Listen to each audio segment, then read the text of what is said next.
एक शांत शरद ऋतु की शाम थी जब मीरा और अर्जुन की मुलाकात हुई। ठंडी हवा में पत्तों की सरसराहट और ढलते सूरज की सुनहरी रोशनी ने एक खामोश प्रेम कहानी की शुरुआत की। मीरा, एक साधारण सी लड़की, और अर्जुन, एक रहस्यमय शख्स, दोनों के बीच जो जुड़ाव हुआ वह अद्वितीय था। यह एक ऐसा प्रेम था जिसे शब्दों में नहीं बांधा जा सकता था, और मीरा ने उसे अपनी पूरी आत्मा से महसूस किया था।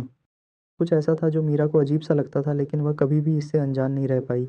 उसका व्यक्तित्व एक अलग ही आभा में था, और जब वह बोलता था तो उसकी आवाज़ में एक गहरी सर्दी और गहराई थी जो मीरा को आकर्षित करती थी। लेकिन साथ ही उसकी आंखों में कभी-कभी एक शंका और गहरी उदासी का भाव भी छिपा होता था।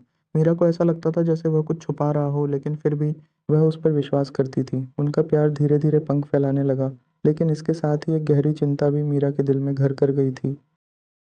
दिन गुजरते गए और मीरा ने अर्जुन के साथ कई शामें बिताईं। उनके बीच की बातचीत ने उनके दिलों को एक दूसरे के और करीब लाया।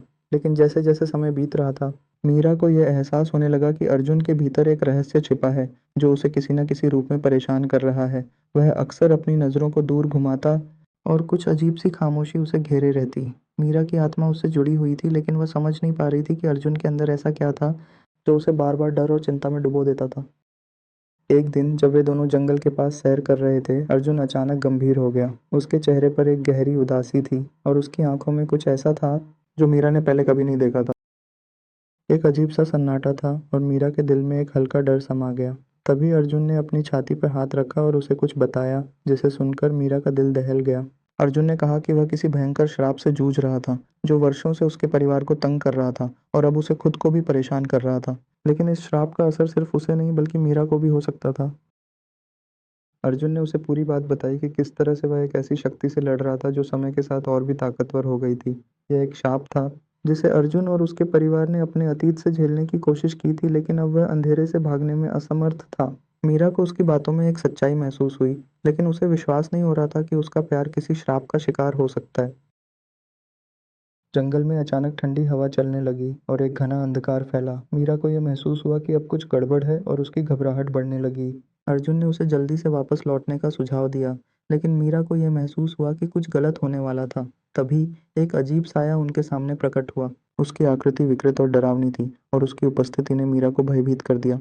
अर्जुन की आंखों में डर था, और उसने मीरा को बताया कि यह वही साया था जिसे वह सालों से अपने पीछे महसूस कर रहा था। साया ने उन्हें घेर लिया, और अर्जुन ने खुद को और मीरा को बचाने के लिए अपने जीवन का सर्वोत्तम बलिदान देने का निर्णय लिया। उसने अपनी गर्दन से एक प्राचीन तावीज़ निकाली, जो हल्की रोशनी छोड़ रही थी। अर्जुन ने कुछ अज्ञात शब्द बोले, और अचानक साया जोर से चीखा और उसकी विकृत रूपरेखा हवा में घुलने लगी। अर्जुन ने अपने अंतिम प्रयास में साया को खत्म किया, लेकिन इसके साथ ही वह कमजोर हो गया और घुटनों पर गिर पड़ा। मैंने ये किया क्योंकि मुझे तुम्हारी रक्षा करनी थी, अर्जुन ने कहा। उसकी सांसें उखड़ी हुई थीं। लेकिन अब मैं तुमसे हमेशा के लिए दूर हो जाऊंगा।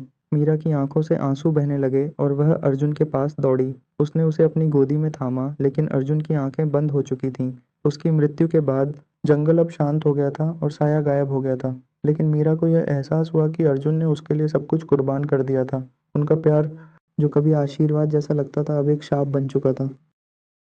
अर्जुन का बलिदान मीरा के दिल में एक गहरी छाप छोड़ गया। वह जानती थी कि उसने अपना प्यार खो दिया था, लेकिन यह भी सच था कि अर्जुन ने उसकी सुरक्षा के लिए अपने प्राणों की आहुति दी थी। मीरा के दिल में एक शांति थी, लेकिन वह जानती थी कि वह कभी भी अर्जुन को भूल नहीं पाएगी।